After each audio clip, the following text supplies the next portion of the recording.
Sir, हमारे channel पे आपका स्वागत है सर। बहुत-बहुत धन्यवाद आपका कि आपने मेरे करीब आया और मुझसे कुछ नसीहतें सुनने का आपका जो है बहुत अच्छा रहा मौका। और मैं ये चाहता हूँ हमारे देश में गंगा-जमुनी की तहज़ीब बरकरार रहे।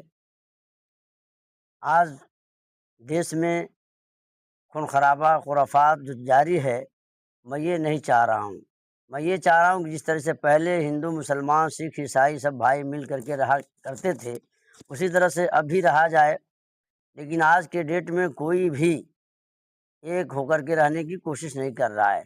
एक ऐसी पार्टी है जो जिसको एमआईएम कहते हैं, मजलिस कहते हैं, जिसकी अगुवाई वैसे असरुद्दीन साहब कर रहे हैं। उस संविधान को लेकर के चल रहे हैं। हिंदू, मुस्लिम, सिख, ईसाई सबको लेकर के साथ चल रहे हैं। और ये आज जो समझदार मुसलमान हैं, हिंदू भाई हैं, सिख भाई हैं, ईसाई भाई हैं, वो संविधान को जो मान रहे हैं, मानेंगे, जो देश से जिसको प्यार है, वो सब लोग एमआईएम में देखिए वैसी साहब के साथ आ रहे हैं और आएँगे इंशाअल्लाह। लेकिन सर ओवैसी साहब को एएमआईएम को उनको बी टीम कहा जाता है सर। देखिए बी टीम क इसलिए लोग कह रहे हैं कि आज ओवैसी साहब से लोग घबराए हुए हैं। ओवैसी साहब हक परस्त पार्टी है और वो आदमी सच्चे हैं, ईमानदार आदमी हैं। वो किसी के जो है मज़हब के खिलाफ, किसी जात बिरादरी के खिलाफ नहीं चल रहे हैं, क्योंकि सब बिरादरियों को साथ में लेकर के चलने की कोशिश कर रहे हैं। कमज़ोरों को, गरीबों को एक साथ लेकर के चलने की कोशिश कर रहे हैं। लेकिन जब हक आगे बढ़ता है, तो बातिल हमेशा दबाव बनाता है। हक-बातिल की लड़ाई आज से नहीं शुरू से चलता रहा, क्योंकि हक की तादाद कम रही लेकिन उनमें दम रहा। इंसाफ ऊपर वाला देता है, अल्लाह ताला इंसाफ देता है। इसलिए जो हिंदू, मुसलमान, सिख, ईसाई जो समझदार हैं, संविधान के मानने वाले हैं, कानून के मानने वाले हैं, ऑटोमेटिक वो जो है एमआईएम को पसंद कर रहे हैं। और देखिए तेज़ी के साथ वैसी के साथ लोग आ रहे हैं। कुछ ऐसे मुसलमान हैं जो नासमझ हैं। और जैसे आज देखिए सपा को ले लीजिए, सपा में आज मुसलमान तमाम एमपी विधायक हैं, बसपा में हैं, कांग्रेस में हैं, लेकिन कोई भी मस्जिद, मदरसा, खानकाह चाहे किसी धर्म के खिलाफ आवाज़ जहाँ भी उठ रहे हैं, कोई उठाने को तैयार नहीं है। लेकिन मजलिस ही ऐसी है, वैसी साहब ही ऐसे हैं कि चाहे मंदिर का कोई ऊपर हमला कर रहा हो, चाहे मस्जिद पे कर रहा हो, चाहे किसी दलित पे कर रहा हो, चाहे किसी कमज़ोर पे कर रहा है, एक वैसे ही उठा रहे हैं आवाज़ को। क्योंकि सपा में देखिए अखिलेश साहब से मैं कहूँगा आपके चैनल के माध्यम से, अखिलेश और शिवपाल साहब, कि वो जो है एमआईएम को मैं चाहूँगा कि उनको अपने करीब बुला करके गठबंधन करें।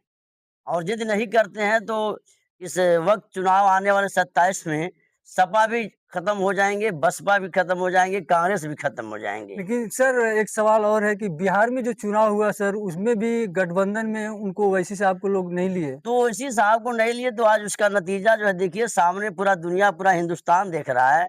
ऐसा है कि ओवैसी साहब कोई लालच कुर्सी के लिए नहीं लड़ रहे हैं, वो ये चाह रहे हैं कि गरीब हो, अमीर हो, कोई भी जात का वर्ग हो, साथ में आए और हक बात को लेकर के आगे बढ़े। तो 5 सीट के लिए जो है वो अपना ऐलान किए थे। अब 5 सीट जो है का माँग किए तो अल्लाह के करम से 5 सीट वो निकाल लिए।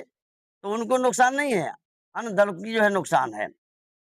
एक और बात मैं चैनल के द्वारा आपके कहूँगा कि जिस तरीके से आज आज़म खान, क्योंकि सपा के गद्दावर नेता, बहुत बहुत शानदार नेता जो है निकले हुए, आज आज़म खान की वजह से समाजवादी पार्टी उत्तर प्रदेश में खड़ा हुई।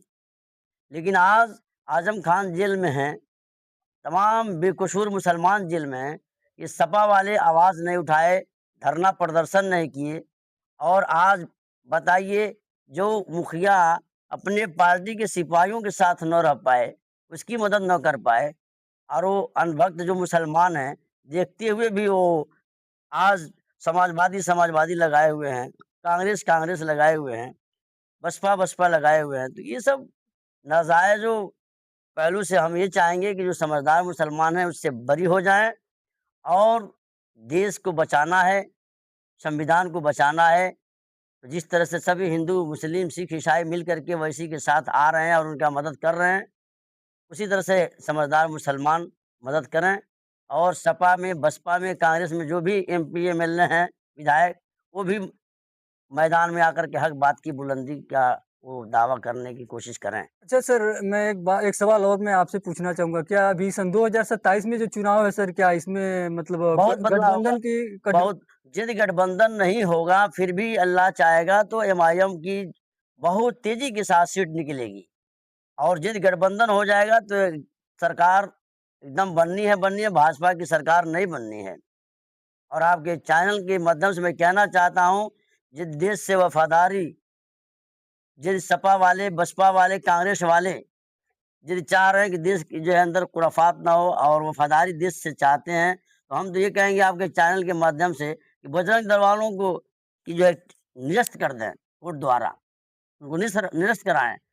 ताकि देखिए अभी इतना ज़ुल्म अंग्रेज़ों ने नहीं किया था जितना ये कर रहे हैं, जो कि मरना सबको है। तो हम ये चाह रहे हैं कि देश में सब लोग मिल-जुल करके रहने की कोशिश करें और इस देश को मजबूत बनाएँ, संविधान के तहत रहें और संविधान के दायरे में रह करके सभी लोग इस देश को आगे बढ़ाएँ, नौकरी के लिए सोचें बच्चों का। अच्छा सर, एक सवाल और है कि सर, देखा जाए तो बेरोजगारी अभी यहाँ पे अपने बहुत उत्तर प्रदेश में इसके हमारे चैनल पे क्या कहेंगे बेरोजगारी के? बेरोज़गारी देखिए आज सभी लोग अपना जो है रोटी सेक रहे हैं, कोई भी रोज़गार के बारे में सोचता तो आज हमारा हिंदुस्तान जिस तरह से पहले सोने की चिड़िया कहलाती थी, आज भी कहलाएगी। कोई भी हिंदुस्तान में गरीब नहीं रह पाएगा, न दलित, न पिछड़ी जात, न अनुसूचित जात, न कोई भी जात जो है मजबूरी में अपनी ज़िंदगी नहीं गुज़ारेंगे, वो ज़रूर जो है खुशी के साथ ज़िंदगी गुज़ारेंगे। शर्त ये है कि जायज़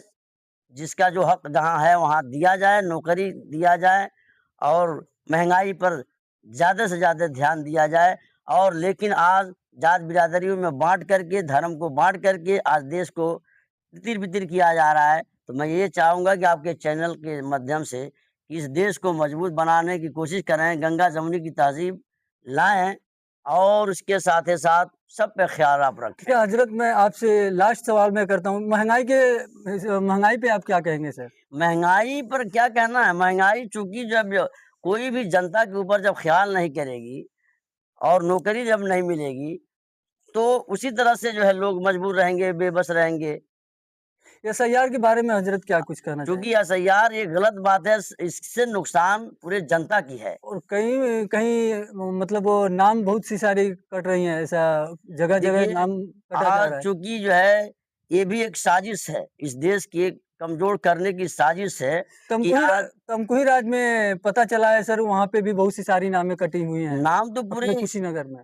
अपने उत्तर प्रदेश में हर गरीबों के और ख़ासकर अल्पसंख्यक के नाम वोटर लिस्ट से काटे जा रहे हैं, लेकिन ये नाजायज़ है, ऐसा नहीं चाहिए चूँकि बीएलओ बेचारे आपस में अपना मेहनत कर रहे हैं, बीएलओ नाम चढ़ा रहे हैं, लेकिन बजरंग दल वाले, शिवसेना वाले, भारतीय जनता पार्टी की जो है दबाव में आ करके और जो है ये सब नाम वोटर लिस्ट से जो कटवा रहे हैं, तो ये नाजायज़ हो रहा है, अच्छा नहीं है ये।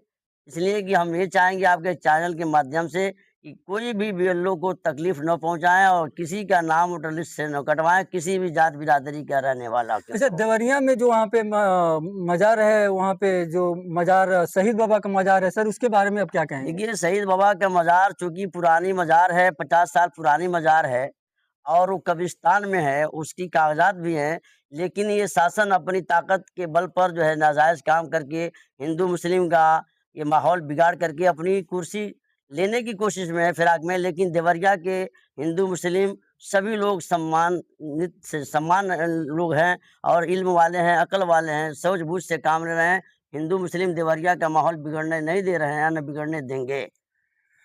बहुत-बहुत शुक्रिया सर आपकी हमारे चैनल पे आने के लिए। शुक्रिया, शुक्रिया आपका आने का।